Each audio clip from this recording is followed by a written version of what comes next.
நமசிவாயம் வாழ்க, நாதன்தாள் வாழ்க. கடவுள் அனுகிரக நேயர்கள் அனைவருக்கும் இனிய வணக்கம். வாழ்க வளமுடன். நான் உங்கள் மயிலாடுதுறை ஜோதிடர் விஷால் விவர்தன் பேசுறேங்க. நம்முடைய கடவுள் அனுகிரக சேனல்ல நிறைய பயனுள்ள ஜோதிட தகவல்கள், ஆன்மீக பரிகார தகவல்கள், அரசியல் பிரபலங்கள், இவங்களுடைய ஜாதக ஆய்வுகள் இது மூன்று தொடர்ச்சியாக கொடுத்து வந்துட்டே இருக்கிறேன். அதை பார்த்து பயன்பெறுங்க. என்னிடம் ஜாதகம் பார்க்க ஸ்கிரீன்ல தெரியக்கூடிய நம்பர் மூலமாக வாட்ஸ்அப் மூலமா ஜாதகம் அனுப்பி ஜாதகம் பார்க்கலாங்க. நம்ம இன்னைக்கு என்ன பதிவு பார்க்க போறோம் அப்படின்னாங்க, சந்திரன் சனி சேர்க்கை. சந்திரனோட சனி இணையலாமா? சந்திரன் சனி சேர்க்கை என்பது கடுமையான புணர்ப்பு தோஷம் அப்படிங்கிற ஒரு தோஷத்தை ஏற்படுத்தும் அப்படின்னு சொல்றாங்களே, இதனுடைய அமைப்பு என்ன? சந்திரன் சனி சேர்க்கை என்பது என்ன மாதிரியான பலன்களை தரும் அப்படிங்கிறத இந்த பதிவுல தெளிவான விளக்கமாக பார்ப்போங்க. முதல்ல பொதுவாகவே சந்திரன் அப்படிங்கிறது எந்த அமைப்பை குறிக்குது? தாய் வழி உறவுகள், மனோகாரகன், உடல் காரகன் என்று சொல்லக்கூடியவெல்லாம் சந்திரன். எண்ணம், சிந்தனை, கற்பனை திறன், இது போன்ற விஷயங்களுக்கெல்லாம் பயணக்காரகன். இதற்கெல்லாம் காரகத்துவம் வகிப்பது யாரு? சந்திரன். மிக முக்கியமா தாய் காரகன். இந்த சந்திரனோட சனி எந்த கிரகத்தோடலாம் சனி சேர்றாரோ, அல்லது எந்த கிரகத்தெல்லாம் சனி பார்க்கின்றாரோ, அந்த கிரகத்தினுடைய காரகத்துவத்தையும் ஆதிபத்தியத்தையும் முழுமையாக கெடுக்கக்கூடிய தன்மையை சனி செய்வார். எந்த கிரகத்தை சேர்ந்த அந்த கிரகம் எந்த அந்த சந்திரன் அந்த லக்னத்திற்கு என்ன ஆதிபத்தியம் வைக்கின்றது அப்படின்னு பார்க்கணும். அதனுடைய காரகத்துவம் கெட்டு போகும், பிளஸ் ஆதிபத்தியமும் அங்கேயே அடிபடும். இதான் சந்திரன் சனி சேர்க்கை. ஆனா இதற்கு சந்திரன் சனி சேர்க்கை என்றால் புணர்ப்பு தோஷம். புணர்ப்பு தோஷம் அது என்ன செய்யும்? சந்திரன் சனி சேர்க்கை இணைவதால என்ன நடக்கும், என்ன தன்மைகள் அதனுடைய தசாகாலங்களில் ஏற்படும் அப்படிங்கிறத தெளிவாக பார்ப்போங்க. அதாவதுங்க, பொதுவாகவே ஒரு உதாரணத்திற்கு ஒரு கடக லக்னத்திற்கு லக்னாதிபதியாக சந்திரன் வரார். லக்னாதிபதியாக சந்திரன் அவர் சனியோட சேர்றார். இந்த இடத்துல லக்னாதிபதி கடுமையான பாவத்துவம் அடைகின்றார். லக்னம் பாவத்துவம் அடைகின்றது. இந்த இடத்துல லக்னமும் லக்னாதிபதி இருவருமே பாதிக்கப்படுகின்றார்கள் அப்படிங்கிற பாயிண்ட் வரும். எப்படி? லக்னத்துல சனி அமர்ந்து லக்னம் பாதிக்கப்படுது, லக்னாதிபதி சந்திரன் சனியோடு கூடப்பட்டு லக்னாதிபதி பாதிக்கப்படுகின்றார். இந்த இடத்துல உடல், மனம் இது போன்ற அனைத்து விஷயங்களும் குழப்பமான சூழ்நிலை, எல்லாவற்றையும் ஒரு தெளிவான முடிவு எடுக்க முடியாமல் தவித்தல், எதுவுமே ஒரு சிறப்பான நிலைப்பாடு. இந்த இடத்துல தாய் வழி உறவுகள் இங்கே பாதிக்கப்படும். ஏன்னா சந்திரன் சனி சேர்க்கை. சந்திரன் சனி சேர்க்கை என்பது எல்லாவற்றையும் செயல்படுத்த முடியும், உடனடியாக செயல்படுத்த முடியாது. அப்படிங்கிறதுனாலதான் எந்த ஒரு புணர்ப்பு தோஷம் என்பது எந்த ஒரு சுபகாரியத்திலும் ஒரு தடை தாமத்தை கொடுத்துக்கிட்டே இருக்கும். டக்குன்னு ஒரு காரியத்தை எடுத்தோம், உன்னை முடிச்சோம், ஒன்று செஞ்சோம் அப்படிங்கிற பாயிண்டே இந்த இடத்துல வராது. இது பொதுவாகவே சந்திரன் சனி சேர்ந்தாலும் லக்னாதிபதியாக சந்திரன் சனியோடு கூடுவது என்பது நல்ல அமைப்பு இல்லை. இந்த இடத்துல லக்னம் பாவத்தம் அடைகின்றது, லக்னாதிபதியும் பாவத்தம் அடைகின்றார் என்ற அமைப்புல இந்த இடத்துல ஜாதகர் கடுமையான போராட்டங்களை சந்தித்துக் கொண்டிருப்பவராக இருப்பார்கள். எதனால் அப்படி நடக்குது? அதிலே மிக முக்கியமா சந்திரசா வந்தாலும் சனிதசா வந்தாலும் சிறப்பில்லாத நிலைப்பாடு அப்படிங்கிற பாயிண்ட் இங்க வரும். அப்ப அது என்ன ஆதிபத்தியம் வைக்கின்றதுங்கிறது நீங்க பார்க்கணும். சந்திரன் சனி சேர்க்கின்றார், புணர்ப்பு தோஷம் ஏற்படுகிறது அப்படின்னா அந்த புணர்ப்பு தோஷம் என்ன செய்யும்? எந்த ஒரு காரியத்திலும் தடையை ஏற்படுத்தும். எந்த ஒரு சுபகாரியம் எடுத்தாலும் டக்குன்னு அந்த காரியத்தை செஞ்சோம் அப்படிங்கிற அமைப்பு அங்க வராது. இதுதான் அது என்ன ஆதிபத்தியம் வைக்கிறது. உதாரணத்திற்கு இவரே மிதுன லக்னமா இருக்காங்க, மிதுன லக்னத்துக்கு 2 கூடியவரா சந்திரன் வராது. மிதுன லக்னத்திற்கு 2 கூடிய சந்திரனா வராது. தனாதிபதி அவர் தான். 2 கூடிய தனாதிபதியாகவே சந்திரன் வராது. அப்ப இந்த சந்திரனோட சனி சேரும் போது அல்லது சனியுடைய பார்வையை பெறும்போது என்ன அமைப்பு ஏற்படுது? குடும்ப ரீதியான விஷயங்கள்ல போராட்டம், தனம், குடும்பம், வாக்கு. அப்ப சீக்கிரமா குடும்பத்தை அமைச்சு விட மாட்டாரு. அதாவது நிறைய தன வருவாய் வந்தாலும் அதுல நிறைய விரைய செலவினங்களை கொடுத்தவண்ண இருப்பார். இது சந்திரன் சனி சேர்க்கையை தரும். என்ன ஆதிபத்தியம்? அவரே 3 கூடையரா வராரு. 3 கூடையரா யாருங்க? சகோதர ஸ்தானாதிபதி அவர் தான். சகோதர காரகன் யாருன்னா செவ்வாய். இந்த வீட்டுக்கு அதிபதி சகோதர ஸ்தானாதிபதி யாரு? சந்திரன். அவரோட சனி சேருவது. அப்ப இந்த இடத்துல எடுக்கின்ற முயற்சிகள்ல தடை, தாமதம், பிரச்சனைகளை ஏற்படுத்திட்டே இருப்பார். சகோதர வழிகள்ல உறவுகள்ல சிக்கலை ஏற்படுத்துவார். 3ஆம் அதிபதியாக சந்திரன் சனியோடு கூடப்பட்டிருந்தார்.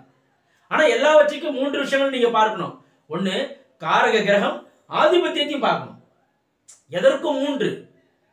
இப்ப இந்த சகோதர காரகன் யாரு அப்படின்னா அந்த இவரு செவ்வாய். இந்த இடத்துல சகோதர ஸ்தானாதிபதி யாரு? சந்திரன். சகோதர ஸ்தானம் எது? 3ஆம் இடம்.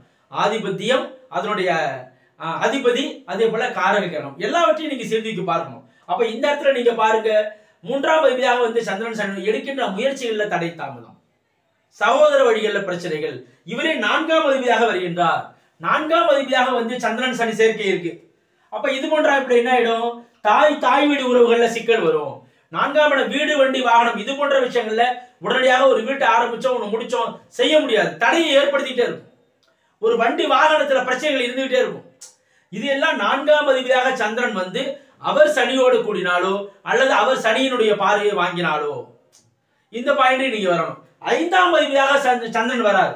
அப்ப ஐந்தாம் அதிபதியாக வராது குழந்தை ஸ்தானாதிபதி, பூர்வ புண்ணியம், புத்திரஸ்தானம், அதிர்ஷ்டம், தன்னுடைய சிந்தனை, இதெல்லாமே ஐந்தாம் இடத்தை குறிக்கும். அப்ப அந்த இடத்துல சந்திரன் வந்து சனி பார்க்கும் போது சிந்தனைகள்ல குறைபாடு ஏற்படும், தெளிவான முடிவு எடுக்க முடியாம குறைபாடு, இந்த விஷயங்கள்ல பிரச்சனைகள் இருக்கும்.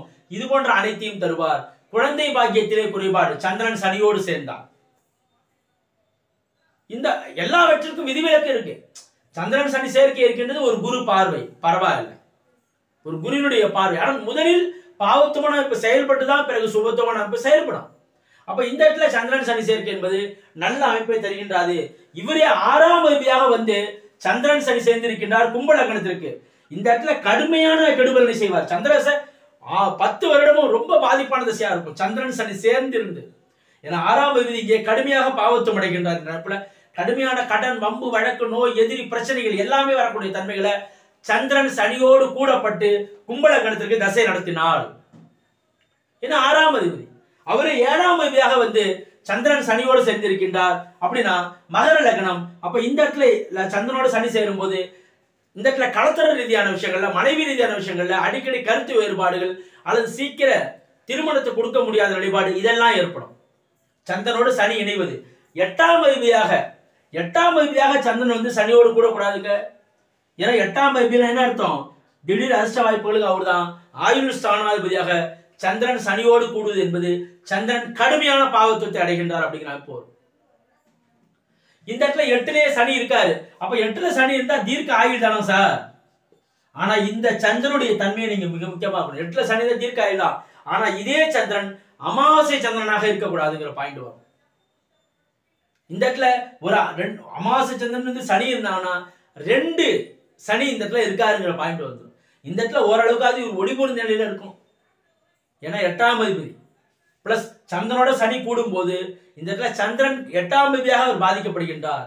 8ஆம் இடத்துல சனி இருந்தாலும் சனி தனித்து இருக்கலாம். பாவத்துவமான சந்திரனோட கூட அவர் இருக்கக்கூடாது. பாவத்துவமான சந்திரன் சனி தனித்து இருக்கலாம். சனி ராகுவோடு இணைவது கூடாது. சனி கேதுவோடு இணையலாம். 8ல சனி இருக்கலாம், குரு இருக்கலாம். 8ல சனி இருந்தா காரக பாவ நாஸ்தி கிடையாது. அப்ப இந்த இடத்துல 8ஆம் அதிபதியாகி சந்திரன் பாவத்துவம் அடையும் போது எல்லா ரூபத்திலுமே ஆயுள் ஸ்தானாதிபதி இங்கே பாவத்துவம் அடைகின்றார் என்ற பாயிண்ட் வந்துருங்க. அவரே 9ஆம் அதிபதி ஆகிறார். விருச்சிக லக்னத்திற்கு 9ஆம் அதிபதி, தகப்பனார் ஸ்தானாதிபதி, தந்தை ஸ்தானாதிபதி தந்தை ஸ்தானத்திலே ஆட்சியாக இருந்து சனியோடு கூடப்படுவது என்பது இந்த இடத்துல தந்தை வழி உறவுகள், தந்தையுடைய அமைப்பு எல்லாவற்றையும் பாதிக்கக்கூடிய அமைப்பாக இருக்கும். சந்திரனோட சனி இணையக்கூடாது, சந்திரனை சனி பார்க்க கூடாது. 9ஆம் அதிபதியாகி வந்து இதே வந்து 10 ஜீவனாதிபதியாக வராது துலாம் லக்னத்திற்கு. அப்ப இந்த இடத்துல சந்திரன் சனி சேர்க்கை என்பது தொழில் ரீதியான விஷயங்கள்ல கடுமையான போராட்டங்களை ஏற்படும். பொதுவாகவே ராசி பாவத்துவம் அடையக்கூடாதுங்க. லக்னமோ ராசியோ பெரும்பாலும் பாவத்துவம் அடையினாலே ஓரளவுக்கு எல்லாவற்றையும் கடந்து வரக்கூடிய தன்மை வரும். ஆனா லக்னத்தோடு ராசியோடைய பாவகிரகம் தொடர்பு கொள்ளாத நிலையில், ராசினா சந்திரன், சந்திரனோட பாவகிரகம் தொடர்பு கொள்ளாத நிலையில் இருக்கணும். சந்திரனோடு ராகு இணைவது, கேது இணைவது, மிக முக்கியமா சந்திரனோடு சனி இணைவது. சந்திரன் சனி இணைவு என்பது சரியில்லாத பழக்க வழக்கத்தை கூட ஏற்படுத்தும். அப்ப இது போன்ற விஷயங்கள் எல்லாம் தரும் என்று சொல்லலாங்க. அதே போல கன்னி லக்னத்திற்கு 11 லாபாதிபதி, மூத்த சகோதர ஸ்தானாதிபதி, நம்ம எடுக்கின்ற முயற்சி, இந்த மாதிரி எல்லாவற்றிற்கும் காரணம் வந்து இந்த 11ஆம் இடம். அந்த 11ஆம் அதிபதி பாவத்துவம் அடைவது என்பது 11ஆம் இடத்தினுடைய தன்னுடைய ஆசைகள், லாபம் என்று சொல்லக்கூடிய விஷயங்கள் எல்லாம் குறைபாட்டை ஏற்படுத்தி கொண்டே இருப்பார் சந்திரன் சனி சேர்க்கை. அதே போல 12ஆம் அதிபதி இந்த சிம்ம லக்னத்திற்கு 12ஆம் அதிபதியாக வரக்கூடியவர் அயனசயன போகஸ்தானாதிபதி. சந்திரன் சனி சேர்க்கை என்பது நிம்மதியான தூக்கத்தையே தராது. ஏதாவது ஒரு சிந்தனைகள் ஓடிட்டே இருக்கும், பிரச்சனைகளை கொடுத்துக்கிட்டே இருக்கும். சந்திரன் சனி சேர்க்கை என்பது இந்த இடத்துல 12ஆம் இடம் அயன சயன போகஸ்தானத்திலே குறைபாடு ஏற்படும். அப்ப 12ஆம் அதிபதியாக வந்து அவர் பாவத்துவம் அடைகின்றார். அப்ப பொதுவாகவே சந்திரனோடு சனி இணைவு என்பது நல்ல இணைவா என்றால் சரியில்லாத இணைவு. ஆனால் சந்திரன் சனி இணைந்து இருக்கின்றார், ஒரு குருவின் பார்வை, ஒரு சுபத்துவம், அதோட ஒரு சுக்கிரன் சற்று டிகிரி அடிப்படையில் விலகி இணைந்திருக்கின்றார். இது போன்ற அமைப்புனா அதனுடைய பாவத்துவத்தினுடைய அளவு சற்று குறைபடுது அப்படிங்கிற பாயிண்ட்ல ஓரளவுக்கு பரவாயில்லை என்று சொல்லலாம். ஆனா எந்த நிலையிலும் சந்திரன் சனி சேர்க்கை என்பது புனர்பூ தோஷம் அப்படின்னா என்ன அமைப்புனா எல்லாவற்றிலும் தடை தாமதம், எந்த ஒரு விஷயத்தையும் செயல்படுத்த முடியாது, சுபகாரியங்கள் நிகழ்த்த முடியாமல் தவிப்பது, இது போன்ற விஷயங்கள்லாம் தருவதான் இந்த சந்திரன் சனி சேர்க்கை. சந்திரன் சனி சேர்க்கை பொதுவாகவே நல்ல சேர்க்கை என்றால் கண்டிப்பாக நல்ல சேர்க்கை இல்லை என்று தாங்க சொல்ல முடியுது. இது போன்ற இன்னும் பல்வேறு ஜோதிட தகவல்களை தொடர்ச்சியாக நம்முடைய சேனல்ல பதிவு செய்வோம். நன்றி, வணக்கம். வாழ்க வளமுடன், வாழ்க வையகம், வாழ்க பிரபஞ்சம்.